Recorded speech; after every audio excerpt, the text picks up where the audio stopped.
today, i-conclude na natin yung ating study about the second coming. Kasi nandun na tayo sa nung last, matatapos na natin, hindi ko pa rin napakulit. Sorry.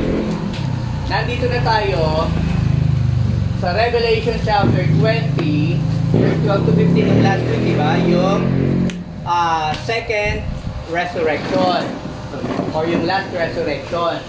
So merong first resurrection, yun yung mga saints sa first.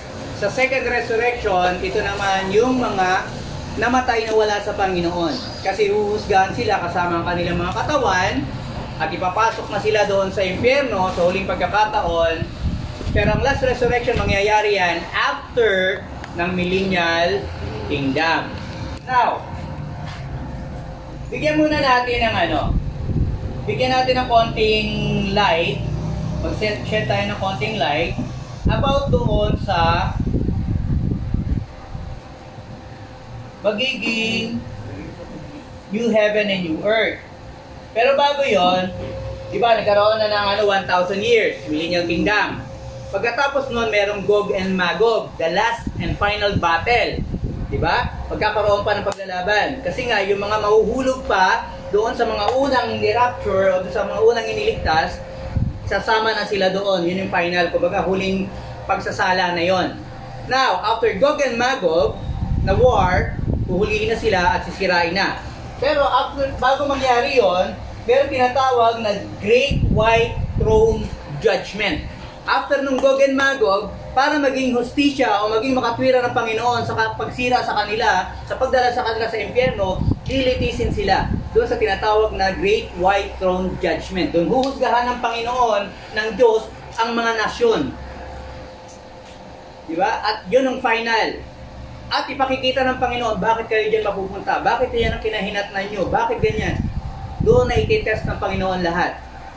At sabi ko nga sa inyo, kahit yung mga tao na sa impyerno, o pati yung mga fallen angels na nandun, yung mga demons nandun, magpupuri sila sa Panginoon dahil naging tapat at tama ang ang paghuhusga sa kanila ng ating Panginoon.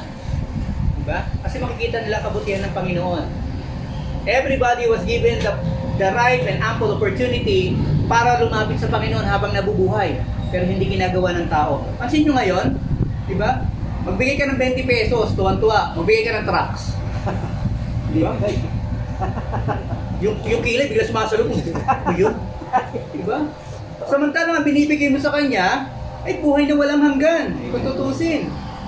Pupunta ka sa langit, Brad. Passes to papunta sa langit. Pero pag nagbigay ka ng 20 pesos, alam mo, very grateful sila. Ako sila, itong bait-bait ko naman. Pero hindi nila alam, mas higit yung tinatanggihan nila kaysa dun sa tinatanggap nila. You see? Kaya ang mga tao, pagdating ng panahon, at nasa harapan sila ng hukuman ng Panginoon, wala tayong may dadahilan. Kasi binigyan ka ng Panginoon ng pagkakataon na mabuhay.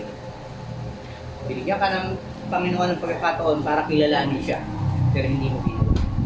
Kaya hindi siya masisisi. Kaya yung iba, ginagawa nila ng dahilan. Sasabihin nila, ang Diyos ay pag-ibig, hindi gugustuhin ng Diyos na may mapunta sa impyerno. Kasi, karakter ba ng isang nagmamahal yung ganon? Nakalimutan nila that the attributes of God is not centered on God's love. Kasi maraming tao, na ang ginagawa nilang sentro ng pagka-Diyos ay ang pag-ibig. Kasi, doon sila nakakakuha ng comfort at ng lisensya para gumawa ng mga bagay. Paano pa katulad sa magulang? Mahal ako ng magulang ko, hindi ako gaganto, ganyan-ganyan. Pero tandaan nyo, may mga magulang na nagdi-disown ng anak. Ganon din ang ama. Although ang Diyos ay pag-ibig, pero ang sa Diyos kasi is agape love, which is a perfect love. And perfect love desires the goodness in man. So hindi kanya kukonsintihin sa kamalian mo. Kasi kung talagang mahal mo ang isang tao, kahit sa tao na lang, bilang tao sa tao, di ba? Kung talagang mahal mo ang isang tao, sabihin mo sa kanya totoo, masaktan man siya. Mabuti nang masaktan siya sa'yo, kaysa sa iba ang makasakit sa kanya. Di ba? Pag tinanong ka ng asawa mo, maganda ba yung damit ko? Sabihin mo kung maganda o pangit. Sabihin mo kung bagay o hindi. Medyo labas ang tiyan mo dyan, ah. Medyo bakat na bakat. Diba? Sabihin mo, bakit? Mabuti na masaktan siya sa'yo kasi paglabas niya, isipin mo maraming tao magtatawa sa kanya. Gusto mo ipakita sa kanya yung pag-ibig mo, pero in the process, sinisira mo siya. Di ba? So mabuti nang sabihin mo maging tapat ka. Ganon din ang Panginoon. Hindi ko mo ang Diyos ay pag-ibig, kukonsintihin niya lahat ng kamalian mo, at the end of the day, papatawarin ka niya. Kahit hindi ka humingi ng sorry, hindi ka nagre-repent. Diba? It's the other way around.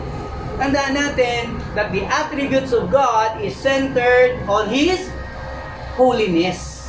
Kabanalan, ang sentro ng pagka-Diyos. Kasi isipin nyo, kung ang pag-ibig ang nagro-rule sa Panginoon, di ba, ano sabi natin mga tao, too much love will kill you. Totoo. Maraming tao ang hindi gumagana ang common sense kapag nagmamahal. Di ba? Maraming bagay nakikita na nakapaligid sa'yo, pero ikaw wala ka nakikita. So, totoo lang. Di ba? Yung kinansel ko ng nakaraan, medyo naka-move on na daw siya. Sabi ko, sa totoo lang, hindi pa. Kasi nakikita ko pa sa'yo. Nagmumura ka pa pag nababanggit pangalan niya. Dumidiin kapag pinapagkano mo yung 11 years na nagsama kayo.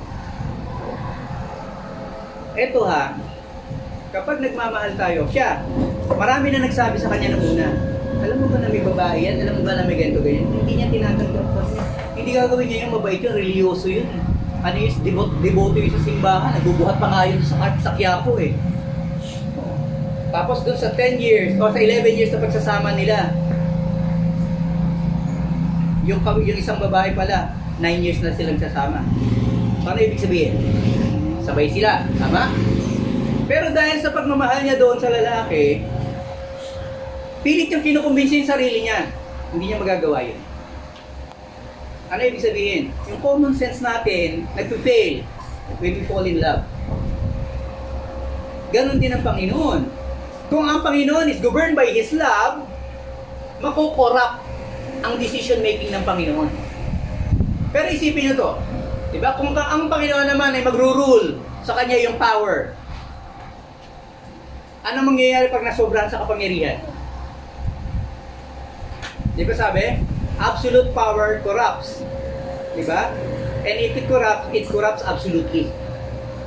Ang kapangyarihan pag sumobra, pumapasok din sa ulo ng tao, diba? Magkaroon ka lang ng anil, ba? Galing ka sa hirap. Diba? Ang pinakamalaking pera na hawakan mo, sabihin natin 1,000. Tapos wala pa sa atin, biglang may nagbigay sa'yo ng 100,000. Diba? Paglabas mo sa pinto, diba? Para tingin mo sa lahat ng tao, pulubi. May kapitbahay kami ganyan. Diba? Diba? May 100,000 ka lang, binigyan ka, binigay pa yun ha. Pagtingin mo, layo-layo kayo sa akin. Mahampas lupa. Diba? Pumapasok agad sa ulo. Diba? Yung mga pansin nyo dito, yung mga traffic enforcer, hindi naman sa nilalakad ko, diba? Mga anyas, street sweeper, di ba? Naglilinis ng kanal, naglilinis ng kalsada.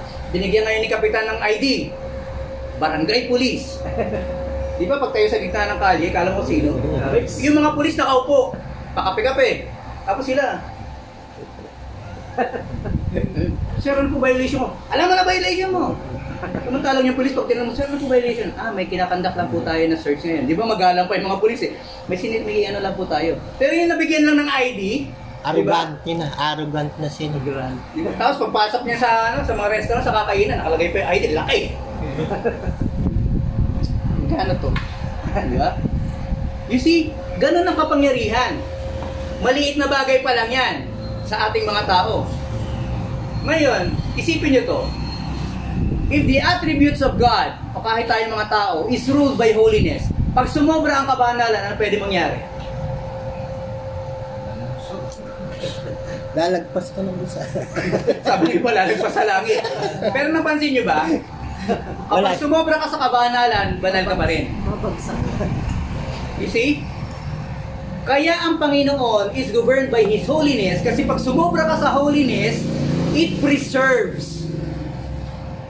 What? Oo, it maintains your holiness. Kaya nagiging tama ka pa rin. Nag-umusga ka ng tama. Kaya nga ang Diyos lang ang pwedeng humusga eh. Kasi yung husga niya ay tama. Kaya nga sabi ng Panginoon sa Kristo, di ba? When I judge the world, I judge righteous. So ano ibig sabihin? Ito ha, huwag kayong magpapaloko dun sa mga sounds right, pero wrong. Kaya tayo mga Kristiyano, dapat tayo maging matalino. Kaya tayo nagsa-Sunday school, kaya tayo nakikinig ng mga preaching to make us what? Wise. Para malaman natin kung ano yung tama na dapat nilalakaran natin towards holiness. Kasi towards holiness, doon lang tayo magiging tama at magiging balanse sa lahat ng mga bagay. Diba? Yung anak mo, halos patay mo na sa kakapalo dahil sa galit mo. Pero pag naalala mo na Kristiyano ka pala, diba? Nakakalahati lang yung lakas. Diba? Pag umiyak na, alam mo na. Diba? Kumbaga, nailalagay ka sa tama. Yung disiplina mo tama, decision making mo tama, yung relationship mo tama because of what? Holiness. Diba? Ang marriage, hindi mag-work yan. Kapag hindi tama ang basihan nyo ng ano. Kapag ang tingin mo sa asawa mo is mas mababang nilalang kaysa sa sayo, diba? Hindi magiging tama ang relationship nyo. Kapag ang tingin mo sa bahay, ikaw ang Diyos, at ang mga anak mo dapat susunod sa lahat ng gusto mo, hindi magiging tama. There is rules, right? Tama yun. Pero kaya hayaan mo sumunod sila na may paggalang. Ang takot nila ay dahil sa paggalang. Hindi yung takot nila dahil sasaktan mo sila o dudurugin mo sila o gugulpihin mo sila. Kasi one of these days, titigas ang mga buto niyan. At tatayo yan, na kahit sampalin mo yan, hindi mo matitinag. Kasi bakit? Pinalaki mo siya ng mali. Pero ituro mo sa kanya ang tama. Ilakad mo siya sa kabanalan. Kahit mahina ka na, hindi ka pagbubuhatan ng isang daliri ng anak mo. Kasi naging tama. Now, sa Great White Throne Judgment, walang magagawa ang mga tao kundi tanggapin yung husga ng Panginoon sa kanila kasama ng mga demonyo, kasama ng mga fallen angels. Pag pinasok sila ng Panginoon finally doon sa impyerno, wala silang maidadahilan. And they will glorify God for the opportunity na binigay sa kanila nung nabubuhay pa sila. Kaya nga sabi ng Bible, di ba?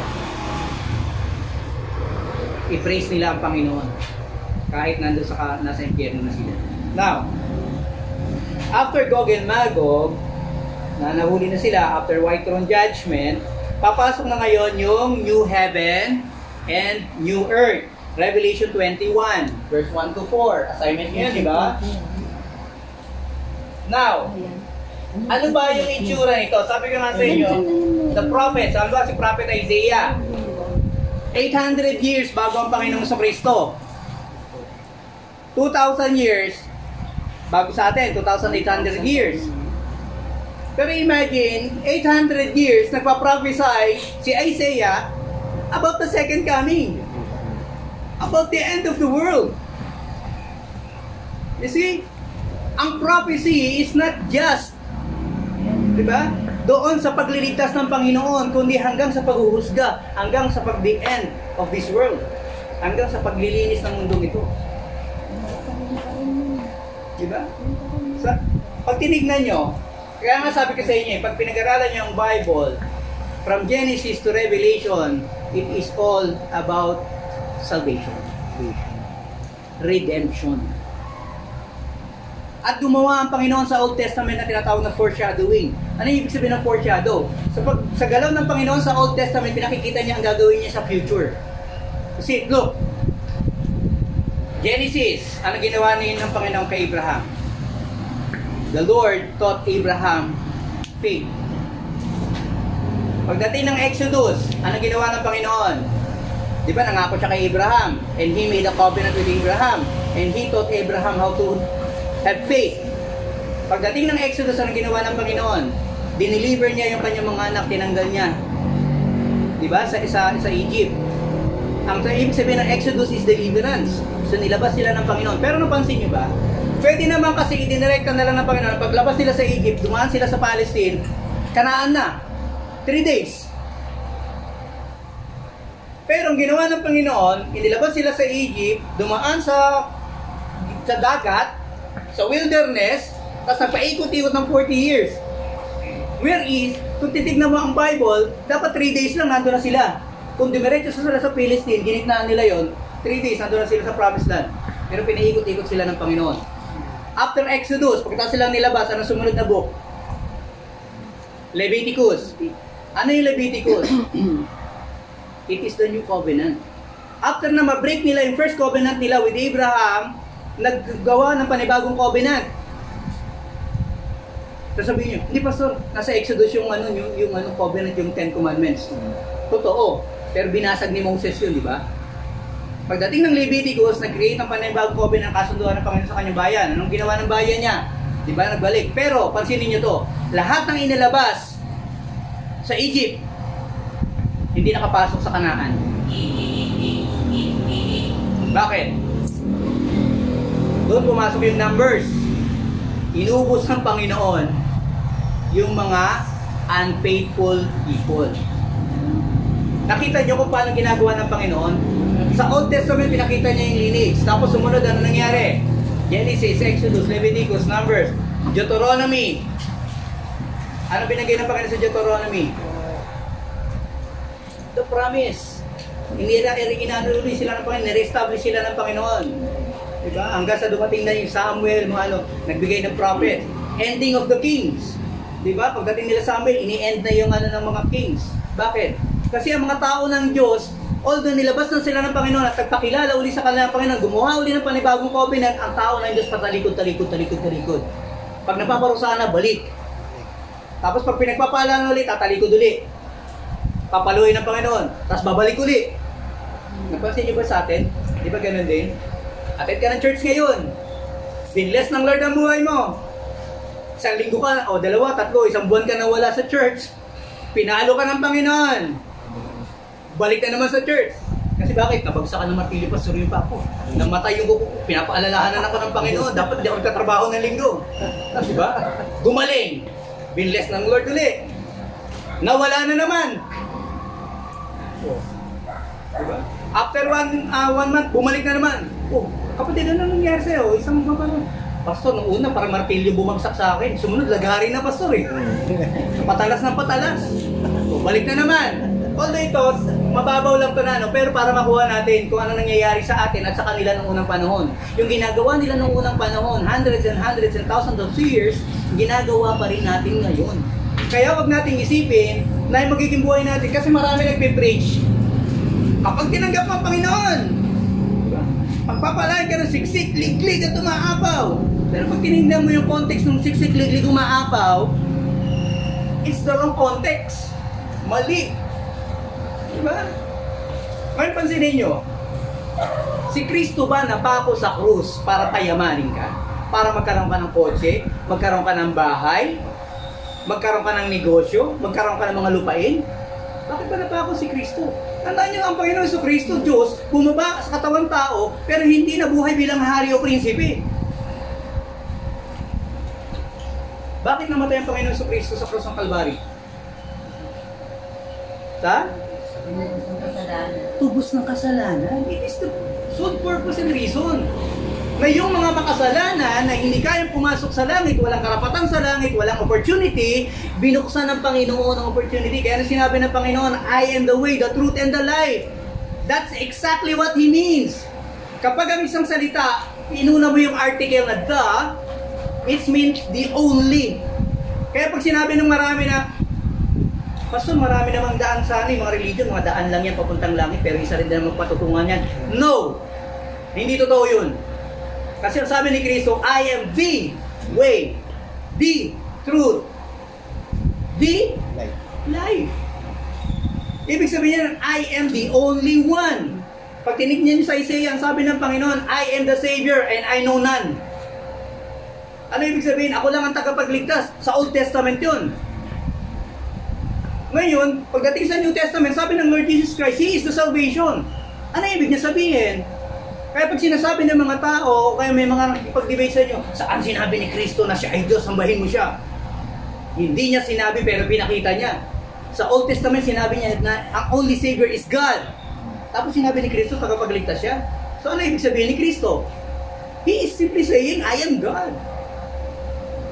Nung sinabi ni Kristo na walang ibang daan patungo sa langit kundi siya, ano yung sinasabi niya? Diba? Iisa lang siya. Iisa lang siya. Now, yung tungkol dyan sa Trinity na yan, pag-aaralan natin yan kasi medyo masalimut yan. Masakit sa utak yan. Now, ano ibig sabihin? The sole purpose of the Lord Jesus Christ crucifixion is to save souls. Kaya wag natin incorporate. Yung mga blessings na natatanggap natin sa ay epekto na yan ng kaligtasan. Bakit? Kasi nung ikaw ay niligtas ng Panginoon at binigyan ka ng access doon sa Holy of Holies, doon sa grace ng ating Panginoon, binuksan din ang access ng Panginoon sa mga blessings. Pero wag iyon na maging basihan, kaya ka pupunta sa church para pagpalain ako. Hindi ako magbabanggit ng reliyon, pero palagay ko alam nyo to. Alam nyo bang merong reliyon na ang mga membro nila nakapokus sa blessing? Kaya sila nagsisimba kasi binibless sila. Kaya sila nagbibigay kasi binibless sila. At pag hindi sila nagbigay, alam nila, paparusahan sila ng Panginoon. Pero pagkakilala nila kay Kristo, tao. Ano kayo bibless ng tao?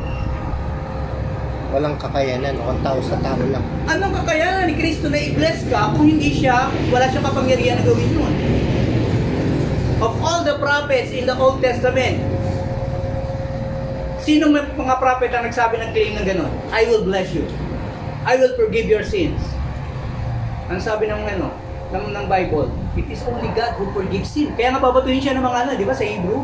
Babatuhin siya ng mga tao. Sinasabi nila pero laging may kasunod na with the name of the Lord. Be-bless ka pero sa pangalan ng Panginoon. Pangalan ng Panginoon. Diba? Paano kung magkakaroon ng access? Ang karapatan ni Kristo? Diba sabi natin, diba, we pray in Jesus' name. If Jesus is man, anong karapatan niya mag-access sa Panginoon? Why not Mary na lang? In the name of Mary. Kasi si Mary, kinausap ng Holy Spirit. Magiging nanay ka na magiging di ba? Pero hindi. Ang sabi ng Panginoon sa Kristo sa Garden of Gethsemane, sabi niya, when you pray, pray like this. Our Father in heaven. Diba? Kumbaga, pinakita ng Panginoon ng proper prayer. At ang sabi ng Panginoon, if you ask in my name, sabi yung gano'n, will give it to you. Paano ka mananalangin sa kapwa mo tao? Ano bigyan ko sa'yo? Tapos si Jesus Christ, carpenter, ano bigyan ito sa akin? See? So, ibig sabihin, kinlaim ng Lord. Now ito, bakit ginawa ng Panginoon yun? Kasi Jesus Christ in flesh must live in humiliation. Kailangan niyang lakaran yun. Kasi ang ililigtas niya ay ang mga karumal-dumal na tao. Mga hindi karapat-dapat. Diba? Imagine, mapapako ako sa krus, tapos ang ililigtas ko yung mga sumisigaw na ipako siya sa krus. Diba? How can you love and forgive a person kung ipapakulong ka ng taong yun na wala ka namang kasalanan? Sige nga. Parang sasabihin na pinatatawad na kita. Kaya lang, 12 taon ako makukulong. Kaya hindi ko kasalanan ginawa dahil sa chismis na ginawa mo. Kasi, tapos sasabihin mo, mahal mo pa rin siya. Tapos paglabas mo ng kulungan, yayakapin mo siya. Maraming salamat. Nakulong ako dahil sa'yo. Diba? Baka pagyakap mo gano'n habang sa ligid. Mahal na mahal kita. Tao yun. Pero si Kristo. Kaya tandaan nyo, kapag ang preaching nakadireksyon doon sa mga blessing na matatanggap mo as a Christian at hindi doon sa Savior at sa salvation na binibigay niya sa'yo, lumiliko ka na doon sa tinatawag na prosperity doctrine. Kasi kung i-bless ng Panginoon ng isa, bakit marami sa church 12 taon na, 10 taon na sa church, pero meron mga membro 1 year pa lang, pero mas mayaman yung 1 year kaysa sa 12 or 10 years.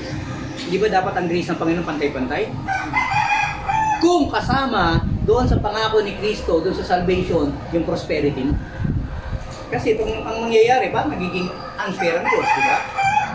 12 taon na ako dito sa church na to. Ito, 1 taon pa lang. Nagka-kotse na, nagkabahay na. Eh ako, faithful ako sa giving.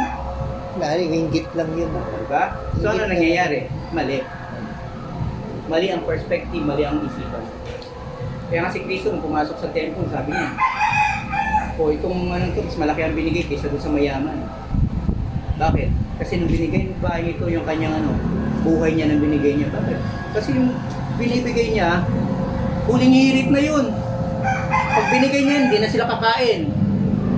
Pag binigay niya yun, hindi niya alam kung may kakainin pa sila bukas. O makakabili pa siya ng tubig. Lahat yun. Ano ibig sabihin? Nung ibinigay niya na pati ang sarili niya. Without thinking, kung ano man ang pwede mangyari sa kanila, binigay niya sa Panginoon ng sarili niya. Pero yung mayaman na nagbigay, actually, porsyento lang ng kayamanan niya yun. Baka wala pa sa 10% yung binigay niya. Bigay siya ng 10,000, 10 pila. Sobra lang yun. Excess lang yun. Hindi niya nga mararamdaman yun. Kaya tandaan nyo, kapag sa gawain nagbibigay kayo, pero yung binibigay nyo, hindi niya naman nararamdaman na parang nawawala sa inyo, wala pa kayong binigay. Why? Kasi hindi kayo naapektuhan nun eh. Pero kapag ang binigay mo kasama ang puso mo, diba?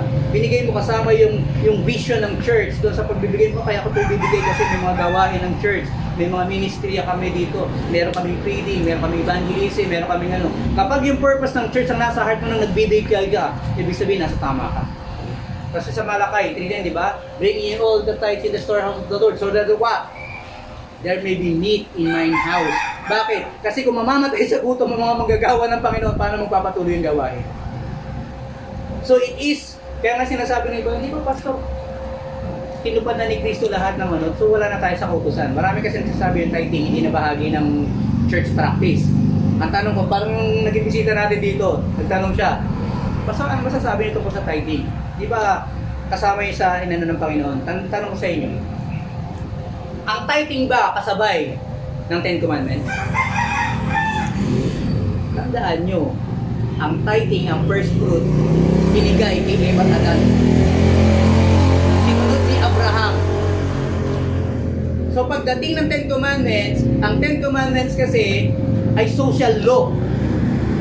Nung diniminish yung Ten Commandments, so tinupad ng Panginoon, ibigin nyo yung kapwa, ibigin mo ang Diyos, higit sa lahat, binuod ng Panginoon sa dalawa, tinupad ng Panginoon, meaning to say, God perfected the social law. Kasi wala pa naman pera noon eh. Puro tithes lang mga prutas at saka mga pagkain. Ako, nakaranas pa ako noon, nung nag-mission ako sa Moro. Ang tinatite sa mga tao doon, manok, itlog, gulay. Ang ginagawa namin, pinapaluto namin sa ano. Tapos yung pag masyado marami, dinadala ko sa Mother Church. Pagdating doon sa church, lalagyan namin doon sa ano ni Pastor Bones, sa pintuan. Yung mga miyembro gustong kumuha pag-uwi, bukod ka lang doon. Patola, upo, mga pamati, sa probinsya siguro, palay. pwede pa rin yun. Pero probinsya. Kaya lang nga naman dito, hila-hila mo yung camping mo. Pwede naman yun. Kaya may i-convert nyo na sa cash para hindi mahirap. Yun nga talaga. Anong kailangan mo, sister? Wala kaming ulam. O, ito patola. Kasi ngayon, ano ba, pag nag-tithes ka, yung mas priority na pangangailangan ng mga tagapagturo, mabibili nila. Kesa namang, nag-ano kayo, puro gulay, walang mangyayari. Tandaan nyo, pinoprovide ng Lord ang pangangailangan ng mga ministers through His church. Responsibilidad ng pastor na alagaan ng church. Pero responsibilidad naman ng church na alagaan ng pastor. Kasi yun ang nararapat, yun ang talagang panuntunan na binigay ng Panginoon. Diba? Now, look at this. Bakit? At anong gagawin niya? Ba't naman ako magpapakayara para supportahan yung pastor na yan? Eh, nag-church naman ako, nakakarinig naman ako sa salita ng Diyos, nag-grow din ako, feeling ko. So, bakit kailangan gawin niya? Ito, kapalit. Di ba? Nasa New Heaven, New Earth na tayo. Ano ba ang itsura ng New Heaven, New Earth? Isaiah. Ano kayo? Isaiah. 65. 17 to 25 to, pero yung 25 lang babasahin natin. Bilisan. Tagalog, English, kung sino nakakita. Ano kaya itsura ng New Heaven, New Earth? Ano kaya itsura ng langit?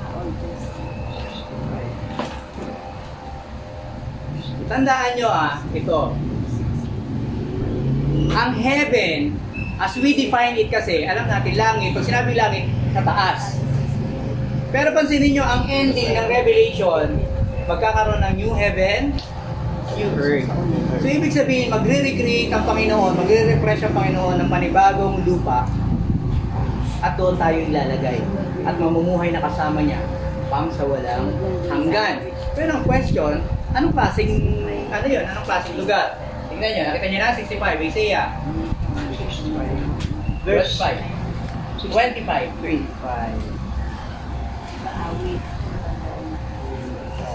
Actually, dapat yan 17 to 25, pero yung 25 na lang ang bigyan natin ng focus. Ano daw itsura ng langit? Ano daw itsura ng new heaven, new earth? Magkamukha yan. The wolf and the lamb. The wolf and the lamb. The wolf and the lamb shall feed together, and the lion shall eat straw, like the bullock, and thus shall be the serpent's meat. They shall not hurt nor destroy in all my holy mountain, saith the Lord. Ano daw? Yung wolf, yung lion, ay kasama ng mga ano? tupa.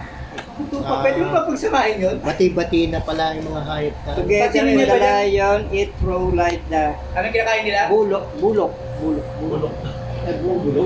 Bulok Bulok na pinapakain. Bulok and dash.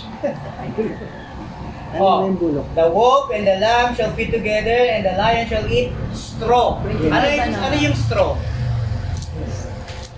Sorry, nasa iniinom yan. Ano yung straw sa Bible? Basahin ko sa Tagalog. Sige. Ano kain mo? Dito magsasalong parang magkapatid ang asong gubat at tupa. Ang leon ay kakain ng damo tulad ng baka. At ang ahas naman na ang pagkain ay alabok. Kahit tapakan mo'y hindi ka mangangamba. Magiging panatag at wala nang masama sa banal na bundok, sa bundok ng Sion, ay walang makakapinsala o anumang masama. Zion. Mount Zion. Zion. So ano ibig sabihin? Pag sinabi Mount Zion, the holy Zion. mountain or the holy land of God. Doon sa langit, doon sa bagong earth, bagong langit at bagong lupa, sabi doon ng ahas, kahit tapakan mo, hindi ka kakagatin. Meaning to say what? That all the living things live together in harmony. Magsama-sama. As it was before. Nung kinreate, ang lion will not eat yung mga kasama niya. Kundi kakain sila ng parehong pagkain ng damo. Ang pinakakawawa, damo, no? Lagi. Pinaka-shortcut, payapa at saka wala ng panganib. Magkasalong parang Oo, magiging herbivore sila lahat. Ibig sabihin, yung wolf, yung mga dito kasi mga aso, pag di ka kilala, agat ka eh. Pero doon lalakad kayo ng sama-sama. At yung mga wild animals, hindi kayo gagalawin. That is heaven.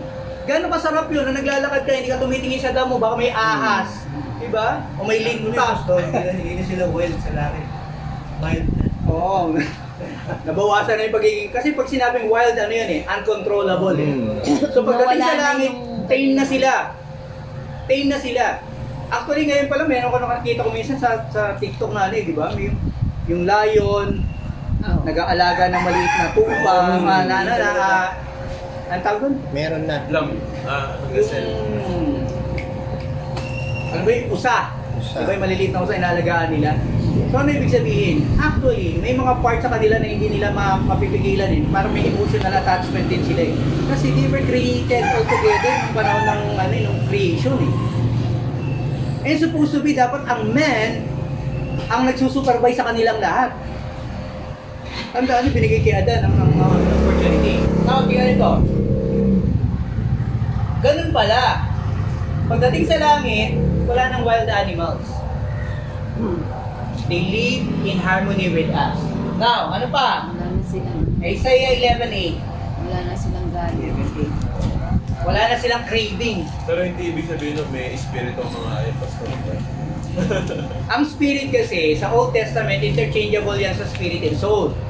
Pero ang lahat ng buhay na bagay ay may espiritu. Pero, hindi ito yung katulad na espiritu ng nasa tao. Yung espiritu nila is yung element para mabuhay sila. Tayo soul. Yun yung bahagi ng Diyos na nasa atin, yung gininga. Pero sila kasi, nung tandaan natin, everything was created by the Word of God. And the Word is the Spirit of God. Sa John 1:1, diba? In the beginning was the Word, and the Word was God, and the Word was God. So lahat ng bagay sa mundo has the element of God. Diba? Yung pinipilit na ano ng science ngayon, i-debunk. Pero wala silang magagawa. Kasi pinatutunayan ng Diyos ngayon ang kanyang sarili, nagpapakilala ang Panginoon sa panahon na to. Di ba may mga dinosaur na hukay, tapos may mga flesh? Kung millions of years na silang naging bato, bakit meron pa silang ano? Di ba flesh? Meaning to say, less than 1,000 years sila na nalibig. Tapos may mga animals na nakukuha na pag in-excavate nila, may laman pa yung tiyan. Di ba? Halimbawa, mayroong isang mammal na nakuha, tapos mayroong lamang isda yung tiyan, may lamang prutas. Kumbaga, meaning to say, nung mamatay sila, abrupt. Ano ibig sabihin? Ano nung pinuprove nun? Totoo yung flood. Kasi nalunod sila lahat, nakabunan sila ng putik. Bigla. So, hindi meaning nun hindi accurate yung mga hula na million years na Kapag mayroong mga scientists na nagsabi sa inyo na millions of years ago, hindi niya alam ang sinasabi niya. Oo, kaya nga, millions yung sasabihin niya na. Kasi pag tinignan natin, actually, pag binilang natin yung mga lineage, may mga yung mga masisipag na tao Ay, dinivote nila yung oras nila dyan. Inibilang nila yung panahon simula kay Adam hanggang sa panahon natin. Approximately, nasa 6 to 700 years. 6 to 7,000 years pa lang supposedly ang Earth. Parang okay nga, Pastor, ng carbon dating lagi. Pumalpak ang carbon dating nila. Di ba yung sinasabi nila na napofossilize? Oh. Kasi may mga scientists naglagay ng bote doon sa tuluan ng tubig. Sabi nila para makabuo ka ng stalagmite and stalactite, it takes thousands or millions of years. Ang bira. 1 year. Yung bote ng Coke naging bato Oh. Kasi yung carbon deposit, depende kasi sa mineral deposits ng tubig na umano Kapag yung napuntahan mo, medyo concentrated, medyo volcanic yung di ba? So yung deposits na medyo mas massive. Kaya pag naglagay ka doon ng kung minsan nga, gusto mo mag-experiment ka. Oo. So ibig sabihin, yung ginagamit ng tao ngayon, mga carbon dating, mga it's not 100% accurate. Oo. Kasi ang carbon, yun yung base ng dito sa lupa, sa Earth. Kaya yun ang ginagamit nilang basis for dating. Ang problema, hindi pa perfected ng tao yung carbon dating. Sumasablay pa rin talaga siya. Nope. Diba yun, nakuha nga ng espada mula sa China na nakalimutan ko anong klase ng tungsten yata o anong klaseng grade yun. Sabi nila, ano daw yun, millions of years. Pero wala kalawang. Tsaka sa Bible, wala namang sinabi ang Diyos na ang mundo ay ginawa ko na ng bilyong taon. Di ba? Wala. Actually, yung dates kasi na yan, kino-confuse ang lahat ng, parang katulad din sa Babylon yan Bakit? Kasi kung alam natin kung paano tama, alam niyo ba ng kalendaryo natin is not 12 months? At ang bawat rotation ng Earth is na 365 days. Sa old calendar, pag nakita nyo, kahit mag-research kayo, ano na ang Google, di ba? Marami na kayong access, marami na nag-upload. Yung kauna-unahang months, we have 13 months. Kaya pala 13 months. Kami 13 months pay. Computer yung mga nagtatrabaho. Ang rotation ng Earth is na 365. Kaya may sumusobra tayo. Kaya kung babasihan natin yung human calendar, hindi mo talaga mape-predict. At niloob ng Panginoon yun. Bakit? Kasi yung pagdating ng Panginoon, kailangan maging sorpresa. Maging katulad ng magnanakaw. Kasi kung alam ko at tama yung calculations ko ng date, pwede ko ma-predict kahit ang end of the world. Kung alam kung paano siya nagsimula, alam kung paano siya matatapos. Everything that has a beginning has an ending. Everything that is created has an expiration. Diba? Pag gumawa ka ng ano ba yun? Ulaman o di ba nakalagay doon? Good, best before. Gano'n, di ba? Pero nakalimutan, pag tinignan nyo yun, actually, yung pinakang date noon, meron pang 1 month. Good pa rin yun. Kaya pinamimigay nyo sa di ba? Pag sa mga store, ano na to, pamigay na yun doon sa mga Now, look at this. Ang sabi dito, pagdating sa langit, o dun sa new heaven and new earth, pareho din yun. Ang mga wild animals will live with harmony with man. Hindi na sila, maapakan mo man, masaktan mo man yung leon, maapakan mo ahas, hindi ka nila gagalawin. Because what? They were created, what? Perfect. Perfect yan. Holy ang mga yan. So pagdating ng panahon na yun, hindi sila magagalit sa'yo. Ba't mo sila inapakan? Gagawin nila kung ano yung design nila. Now, yan na nakakita ng Isaiah 11:8. Ano sabi sa Isaiah 11:8? 11:8 po. At ang batang pasusuhin ay maglalaro sa lungga ng ahas at isusuot ng batang kahihiwahalay sa suso ng ang kaniyang kamay sa lungga ng ulupong. Amen. Diba? Tinutokso na niya yung ahas. Alam may ahas, lalagay pa yung kamay. Ayaw. Kaya anong sabi doon? Maglalaro sa Hindi siya sasaktan. Sa panahon natin ngayon, maraming mga magulang ang nag-aalala pag lumalabas. Katulad ng may nakita ako sa balita, di ba yung bata, dinala sa ospital, hindi alam kung ano yung sakit. Tapos yung bata pala, hindi nila alam, nakagat pala ng aso. So namatay yung bata, nahuli na nang malaman ng mga doktor kasi nagmanifest na, natakot sa hangin, natakot sa tubig, nagkaroon ng mga fears. Yan ang effect ng rabies. Pero dito, pagdating dun sa new heaven, new earth, pagdating sa heaven, ano sabi doon? Kahit ilagay mo yung kamay mo ng bata doon sa loob ng lungga ng ahas, hindi siya kakagatin. Kasi bakit? Na-retain ng ahas yung kanyang original design. Kasi tandaan nyo to dito sa panahon natin ngayon, since everything is fallen, pati man, lahat ng bagay sa mundo ngayon, fallen nature yan. So lahat yan papunta doon sa kanilang fallen nature sa pagkasira. Kaya maraming galit sa mundo na hindi alam kung bakit sila galit sa mundo. Pero it is their fallen nature. Now, yung ahas ba't nangangagat sa panahon natin ngayon? Sasabihin natin, di ba? Bakit nangangagat ang ahas? Because it is in their nature. Bakit ang aso nangangagat? Bakit tumatahol? Because it is in their nature. Yun ang kanilang.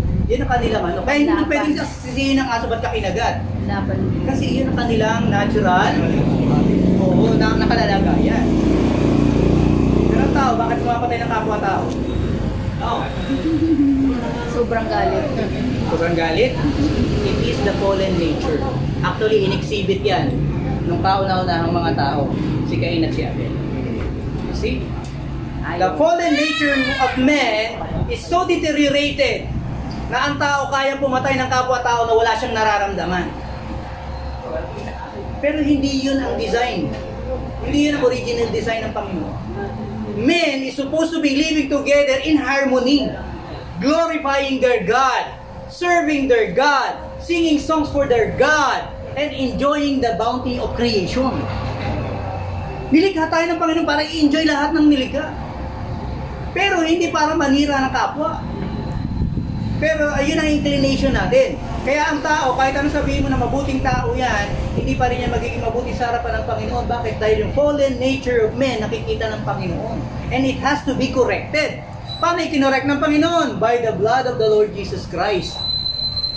Kasi ang sabi ng Panginoon, pinakamabubuting gawa nyo, parang basahan lang yan sa harapan ng Panginoon, maruming basahan. And during that time, pag sinaming basahan, nung binigay ng Panginoon yung interpretation ng basahan na yun, hindi yun yung klase ng basahan na pinamumuna sa lamesa. Yun yung klase ng basahan na ibinabalot sa katawan ng may mga sakit, lalo na yung ketong. Kapag tinanggal yung basahan, kung gusto nyo malaman kung gaano karumi yun, punta kayo dun sa ano. Ginawa na nilang ano, di ba? Pwede nang dalawin. Tala. Tala. Tala ba yun? Tala. O, pwede na kayo dumalaw dun. Pwede na makapag-mingle sa may mga ketong. Tapos tignan nyo kung paano nangyayari yun. Alam nyo ba yung may mga ketong, yung may mga sakit na ano yun? Naaagnas ang katawan nila na hindi nila nararamdaman. Baka naglalakad ka, nalalaglag yung laman mo ng gano'n.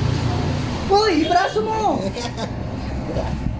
Now, sabi ng Bible, ganun karumi. Meron pang isa, na klase ng basahan sa Old Testament. Tandaan nyo, yung mga napkin nyo, ngayon lang na-invento yan sa New Age. During that time, anong ginagamit nila?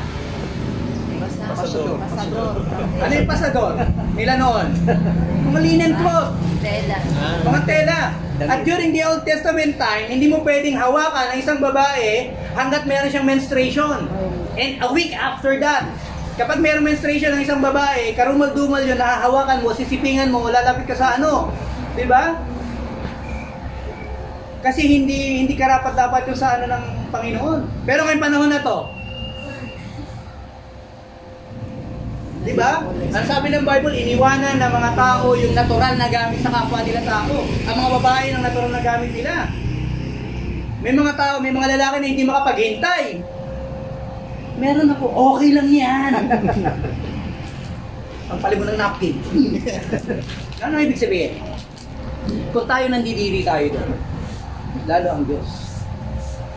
Ngayon, kung gano'n ang tingin sa pinakamabubuting gawa natin, anong gagawin natin ang magiging karapat-dapat at katanggap-tanggap sa Panginoon?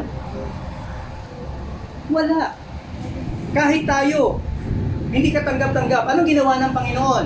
Iyon ang dahilan kung bakit ang Panginoong Jesucristo bumaba sa lupa. At marami hindi nakakaintindi nun.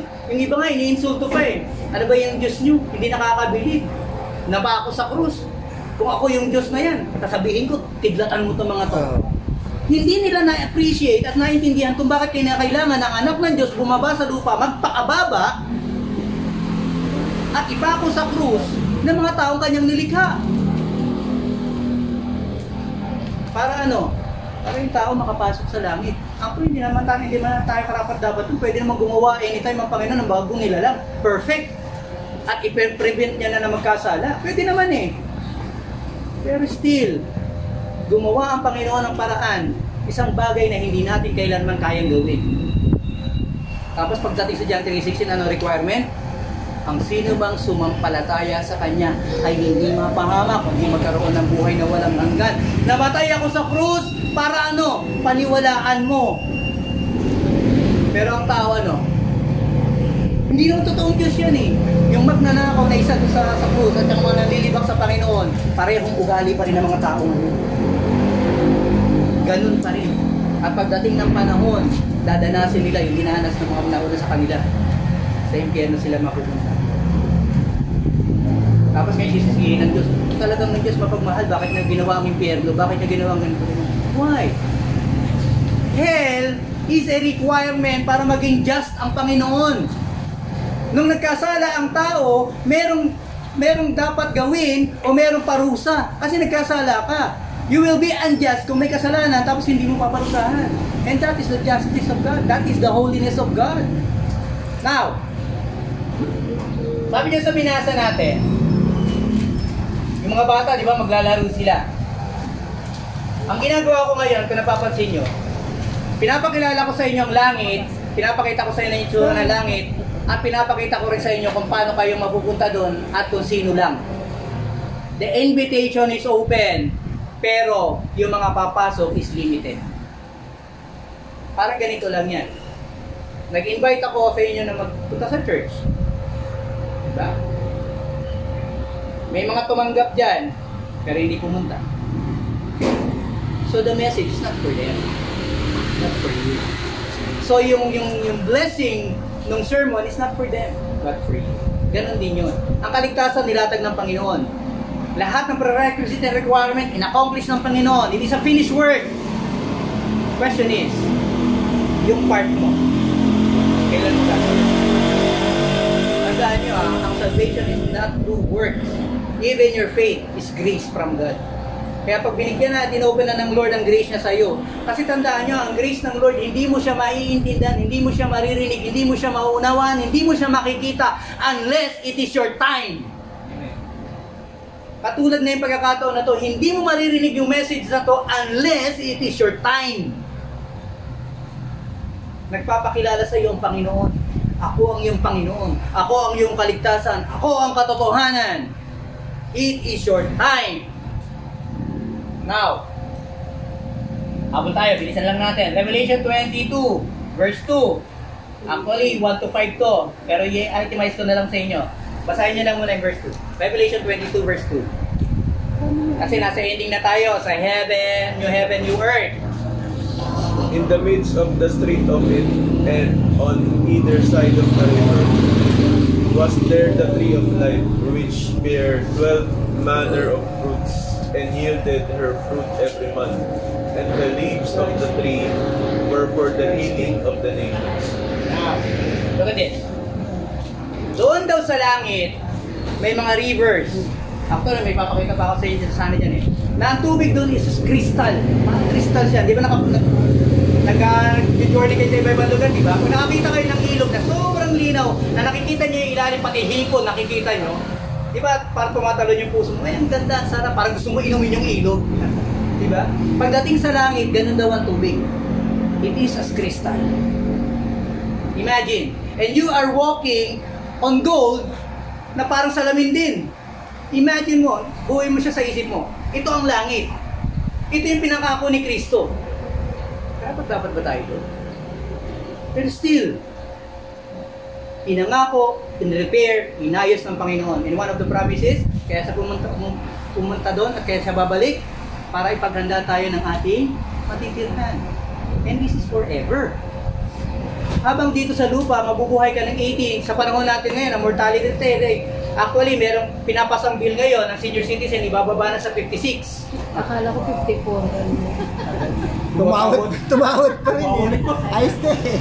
Dati, ang senior citizen is from 60 plus, di ba? 60 lang, 60. Ngayon, napansin ng mga congressman natin, ang lifespan o yung mortality rate ng tao ngayon, as early as 25, may nasi-stroke na.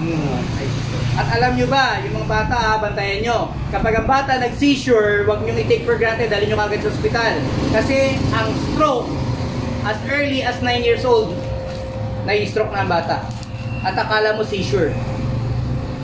So ang gawin nyo, pag ang bata nag-seizure, although binibigyan mo, nilalapatan mo siya, binubusan mo siya ng tubig na malamig, lalagyan mo siya ng yelo, dali nyo kagad sa ospital. Ano cost na, Pastor? Hypertension. Actually, marami sa sakit ng tao galing sa pagkain. Because we are not supposed to be flesh eaters. Pangalawa, yung mga kinakain kasi natin ngayon is cultured. Hindi na siya natural. Kahit yung mga fish, di ba, sushi, yung mga gano'n. Hindi advisable na kapag kakakain kayo ng mga sushi, yung mga hilaw na pagkain na farm raised. Mas mabuti na kukunin lang yung wild. Ano ba, yung mga tuna, yung mga mas maganda na sa wild kasi nandun yung natural process ng cleansing nila. Dumadaan sa process ng pagkain nila. Pero yung mga nasa farm kasi, pati yung tubig is Binibili niya pagkain. Pag kumain ka ngayon, affected ka ng May mga gamot na. Saka pangalawa, ang oxygen, ang integrity ng oxygen natin ngayon is 30% lower than the original. Kaya yung mga tao pansinin nyo, kahit mga gulay, mga tao, mga giant talaga mga tao malaki noon. Kasi yung oxygen sustain sila. At ang mga sakit noon, hindi kasing lala na mga sakit ngayon. Pansinin nyo, pagka mayroon kayong vertigo, mga pagdating nyo sa nauso na yung hyperbaric chamber, hindi pa, papasok lang kayo doon. 12 hours kayo doon, 8 hours, matutulog lang kayo doon. Paglabas mo, para kang rejuvenated. Why? Kasi yung quality ng oxygen. Yung hinihinga natin ngayon, ay hindi na kayang i-sustain yung pangangailangan ng mga cells ng katawan natin. Kaya tayo nag-deteriorate. Now, ano ibig sabihin? Ito nabasa na ba sa 22.2? Una, sabi doon, a pure river of water. Clean water. Sa panahon ngayon, subukan nyo pumunta sa ilog, uminom kayo. Amiba ka. Diba? Pag uwi mo, nagtatai ka.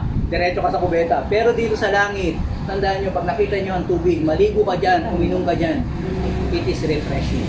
Pero pansinin nyo to, sa langit, iinom ka ng tubig. Tapos ang sabi, mayroong puno na 12 fruits. Pero napansin nyo ba yung pangalan ng puno? Balikan nyo, ano yung pangalan ng puno na nagbe-bear ng 12 fruits?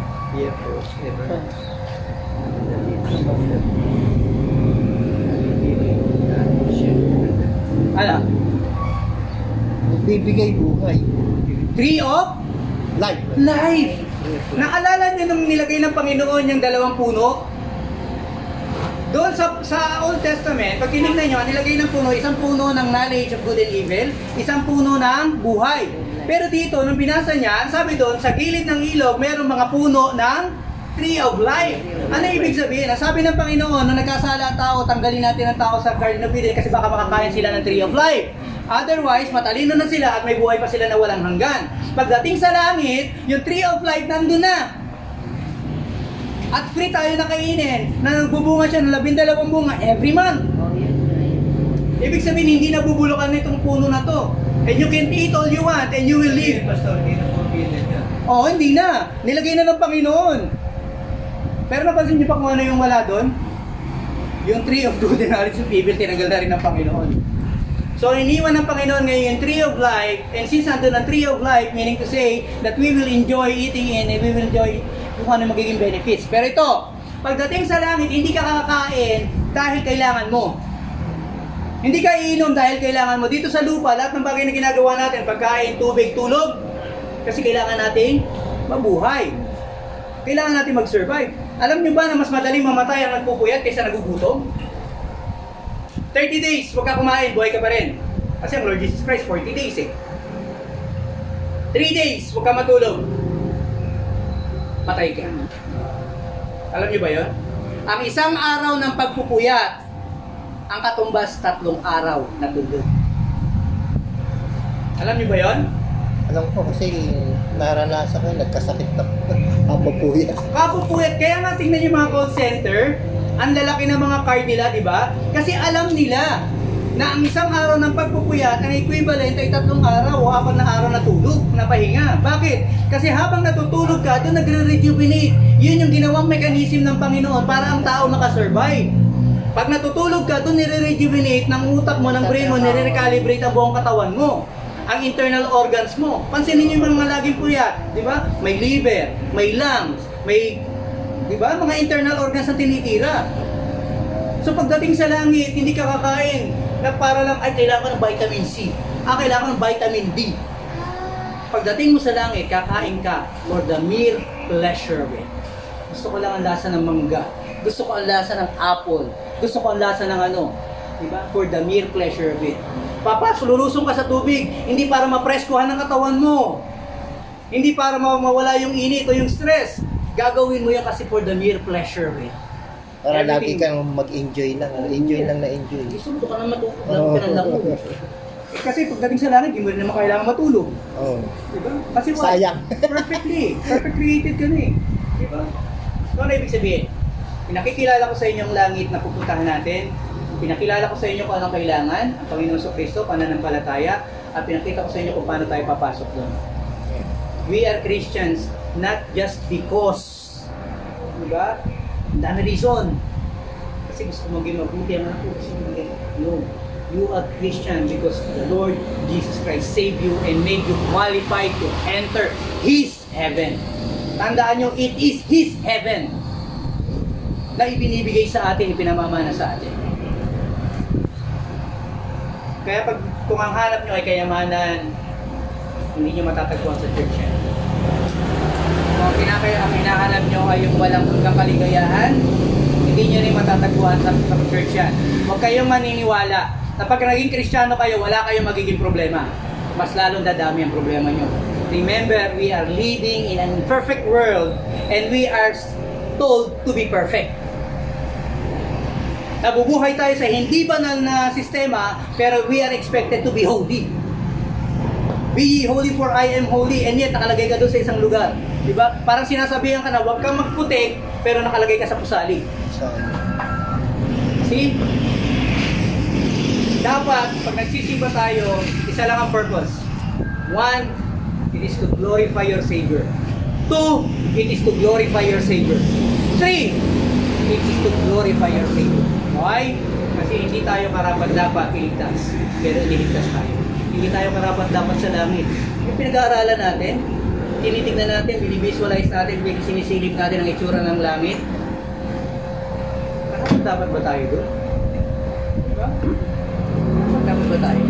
Kaya pag mananalangin tayo, sa sobrang bigat ng buhay natin, sa sobrang hirap natin, and you visualize that heaven, you thank your Lord. Panginoon, kaya ako siguro pinagdadaanan to kasi may mga kailangan pakikorek sa akin. Let us look at our Savior as a Savior. Let us look at our Lord as a Lord. Diba? Hindi yung utusan. Kung minsan nanalangin tayo, parang inutusan natin ng Diyos. Diyos, gusto ko to. Panginoon, gusto ko to. Pag hindi nabigay, ano ba naman? Totoo ka ba, Panginoon? Ba't hindi natupad? Gusto ko siya eh. Ba't napunta siya sa iba? Diba? Para bang ang Diyos, parang Jimmy. Boyfriend! Car! Diba? Magic eh. No. Tandaan nyo, when you pray, kahit para sa ibang tao, para sa mga mahal nyo sa buhay, when you pray, it is you who are being changed. It is not them. Napansin nyo ba yun? Kapag meron kayo pinananalangin na isang tao na itama ng Panginoon, ang tinatama ng Panginoon ka. Kasi yung mga bagay na nakikita mo sa Kanya, it's like a mirror. Yung mga kamalian na nakikita mo, yung mga kahilaan na nakikita mo sa Kanya, it is actually you. Kaya when you pray, you are being corrected by God. Pero binabago din ang buhay niya para ipakita sa iyo.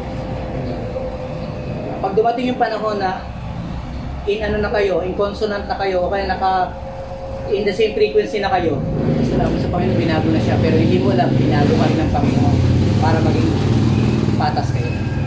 Okay, may tanong? Para may closing pa ako next ano. Kala ko matatapos ko na kayo yung second coming eh. Pero next papakita ko rin sa inyo yung kung ano pa yung itsura ng langit. Kasi i-connect naman natin yun sa susunod na subject. Ang gusto kasi ni Pastor Joel, worship. Why should we worship God? Papakita ko sa inyo kung bakit. At kung ano kinalaman nitong mga pinag-aralan natin. All connected yan. Okay? May tanong. May sagot. Walang yung tanong pero may sagot. Okay. Question lang ha, Sige. Pastor. Sige. Ibig sabihin pala dun sa mga community churches na sinasabi nila yung pagpapalain ka ng siksik na tumahapon. Okay. Ang truth pala is, yun sa Bible is yung spiritual prosperity. Yung materials. Kasi tignan niyo yung context. Tignan niyo yung context nun. Hanapin niyo yung verse, tapos tignan niyo, pag-aralan niyo yung buong context. Makikita niyo na hindi yun to prosper you in material things. Yung concern doon is your belief and your faith with your Lord. At saka yung complete surrender. Diba? Ano ba ang pagpapala? Kasi, yan ko lang nasagot yung kaya na parang hindi siya nakabitin. Ano ba yung pagpapala para sa atin? Pagpapala ba sa atin kapag nakabibili natin lahat ng gusto natin? Pagpapala ba sa atin kung may sasakyan tayo, may bahay tayo? Pagpapala ba sa atin yung laging paldo yung bulsa natin na may laman? Pagpapala ba sa atin ay yung wala na tayong problema? Na paglabas mo ng bahay, hindi ka namang problema kung may kakainin ka? Sa akin ang pagpapala, yung wisdom na binibigyan ng Panginoon, paano mo maintindihan yung nangyayari sa buhay. Amen. What is more blessing than that? Na alam mo kung bakit nangyayari sa buhay mo yung mga bagay. What is more blessing than that? Na kapag hindi ako kumain ngayon, may pinagagawa sa akin ng Panginoon. Na kapag hindi ko nakuha yung hinihingi ko at naunawa ko kung bakit, what is more blessing than that? Ano pang irereklamo mo sa buhay? Sorry, isa pa yung isang blessing. Yung sinasabi ng Bible, exceedingly and abundantly. Ibig sabihin, higit pa sa sapat ka rin. So, pag nakikilala mo ang Panginoon, higit pa sa sapat sa pangangailangan sa pera, sapat sa pangangailangan sa buhay, sa relasyon, yun kaya ibig sabihin, exceedingly umahal. Hindi purong material things. Na-bless din ako dun sa yung sinabi mo kanina na ganun tayo kadumi, ganun tayo makasalanan. Pero yung pag-ibig ng Diyos sa atin, pwede niyang palitan na lang tayo or one click pero ganun yung pag-ibig niya sa atin. Gumawa siya ng paraan para makilala natin siya or gumawa siya, iniwan niya yung pagiging makapangyarihan niya sa langit para tubusin tayo sa kasalanan natin para maramdaman natin yung magiging Diyos niya sa buhay natin. Kung gaano siya ka-sovereign sa buhay. Exactly. Yun yung pag-ibig. Pag pinagsama niya yun, pagkatapos ka iligtas ng Panginoon, pagkatapos buksan ng Panginoon ang pangunawa mo, naunawaan natin. Sabi ni Pastor Joel, di ba, yung blessing na yun, di ba naituro ko na sa inyo bakit dalawang kamay natin? When you receive the blessing, dalawang kamay yan. Ang isang blessing para sa'yo, pero yung isang kamay mo, dapat mong i-release sa iba yan. Anong sense na pinagpala ka ng Panginoon, pinayaman ka ng Panginoon, pero wala ka naman na-apektuhan tao? Sabihin natin, ikaw may-ari ng SM, ikaw may-ari ng mga bangko sa Pilipinas, China Bank, US Bank, kahit ano pang bank yan, di ba? And yet, walang taong nabubuhay sa iyo. Walang taong nakikinabang sa iyo. Anong sense na nilagay ka ng Diyos sa lupa? Para sa sarili mo lang? Ay kasi gusto ng Panginoon na maging mayaman ako, maging hawa ako, maalwan ako. Pero ano ka? Pakinabang dapat. Sa mundong ito, para tayong mga maliliit na buhangin. We are very insignificant. Pero kailangan natin maka-apekto sa iba. Tandaan natin, pagharap natin sa Panginoon, sabi ng Panginoon, di ba maraming lalapit sa kanya, Panginoon, nagpagaling kami, nagpakakinig na. Sabi ng Panginoon sa kanila, hindi ka pa rin nakikilala. Ano yung damdamin ng Panginoon sa kanila? Nagutom ako, hindi niyo ako pinakain. Di ba? Nakulong ako, hindi niyo ako dinalaw. Nagkasakit ako, hindi niyo ako. Kumbaga, sabi ng mga tao sa kanya, Panginoon, kailan ka nang nagutom? Kailan ka nauhaw? Kailan ka nakulong? Ang sabi ng Panginoon, ano man ang ginawa mo sa kapwa mo, ginawa mo sa akin. Tandaan natin, ang 10 Commandments was reduced into 2. Pero actually, hindi siya ni-reduce. Tin-transform lang siya, pero the commandment is still the same. Love the Lord thy God with all thy heart and with all thy mind. Prioritize your God. Sa Old Testament, the first 3 commandments, di ba? Yun ang nasasabi. The second commandment ng Lord Jesus Christ, ang sabi niya, Love thy neighbor as thyself. Pag tinignan niyo yung simula sa 4 hanggang 10 commandment, dito sa social law. Huwag kang mag-iimbot sa kapwa mo. Huwag kang papatay. Huwag kang magnanakaw. Pag tinignan mo, ano yon? Yun ba yung mga bagay na gusto mong gawin sa sarili mo? Of course not. Ano ibig sabihin nun? Huwag mong gawin lahat ng bagay na ito na hindi mo gustong gawin sa'yo. It is a social law na tinupad ng ating Panginoon sa Kristo. At ano sabi ng Panginoon? With these 2 laws, all the prophets and the commandments is hung. Doon nakabitin lahat. Kumbaga sa ano yung 10 commandments, pasok na din sa 2 laws na yun. Hindi totoong sinira ng Panginoon ng commandments. Kinompress lang. Ni-redefine. Diba? Ni-redefine niya. Para maunawaan mo, maintindihan mo, ito ang 10 utos ng Diyos. Huwag mong gawin sa iba ang ayaw mong gawin sa iyo. Simple. Mananakit ka ba ng kapwa mo? Ayaw mong saktan ka. Manluloko ka ba ng kapwa mo? Ayaw manloko ka. Diba? Kaya may mga hugot mo ngayon na ano. Diba? Pinaibig mo lang pala ako, masaktan ako. We! Akala ko ikaw na yung forever. Pero ang totoo ito, unless matuto kang magmahal ng katulad ng kay Kristo, hindi ka magmamahal ng totoo. Alam niyo ba yan? Unless na hindi ka matutong magmahal na katulad ni Kristo, hindi ka magmamahal ng totoo. Kaya nga sabi ng Lord, follow me. Sabi ng Apostle Paul, follow me as I follow Christ. Kayo, sundan nyo kami hanggat sinusundan namin ng Panginoon. Pero pag kami hindi na sumusunod sa Panginoon, at sinasabi namin ni Pastor Joel, Pastor, may bagong membro, pasukin niya doon sa kwarto ko, kailangan niya mapabanal. Kayo mismo ang sumuway sa amin. Kapag kami dito hindi na nagtuturo ng kabanalan at ng katotohanan, huwag nyo kaming sundan. Tandaan niyo yan. Ang pananampalataya ay hindi bulag na pagsunod. Ang pananampalataya ay matalinong pagsunod. Tama. Hindi lang dapat ang pastor ang may alam sa Bible. Dapat pati mga miyembro. Meron ako mga pinatanggal. Alam ni Pastor Joel yan, pinatanggal ko mga pastor. Ginagamit ang Bible para babuhin ng anak, para babuhin ng mga youth, para babuhin ng mga kababaihan. Di ba sabi sa Bible, children obey your parents, susumunod ka sa akin. Tapos lalabas na nga nilang anak. Yung tao nga na yun, sabi ko nung nakaharap ko yun, siguro nagkasala ako ng pagkakataon na yun. Pero nung hinarap ko yung tao na yun, sabi ko din sa tao na yun, pag sabi ka sa akin ng totoo ngayon, o babaliktad ka sa kinaupuan. Kristyano na ako, pero yung kamay ko, palagi ko magiging karnal. Kasi nung nalaman ko yung nangyari, hindi ko alam, pero yun yatang ministry ko, pastor eh. Kaya ako napupunta sa mga church eh. Alam mo yung awa ko dun sa bata. Kahit yung bata masunurin. Yung bata inaabuso ng tatay niya simula 14. Nakakausap ko yung bata na nireveal sa akin ng Panginoon, 18 years old na siya. Tapos yung tatay mga matwirang pa. Pero ginamit naman si Pastor Joel para matanggal yun sa kalipunan ng mga pastor. Kasi hanggang sa ano, hindi niya tinaamin sa, hindi niya sabi sa kanya, bitiwan mo yung lahat ng offices mo sa pastor. Hindi ka karapat dapat. Yung mga pastor naman kami kilala, pinakikilang ang asawa, nung pala yung asawa nasa probinsya. Kaya tandaan nyo to, kayo ay mga Kristiyanong matatalino, hindi kayo mga bobo.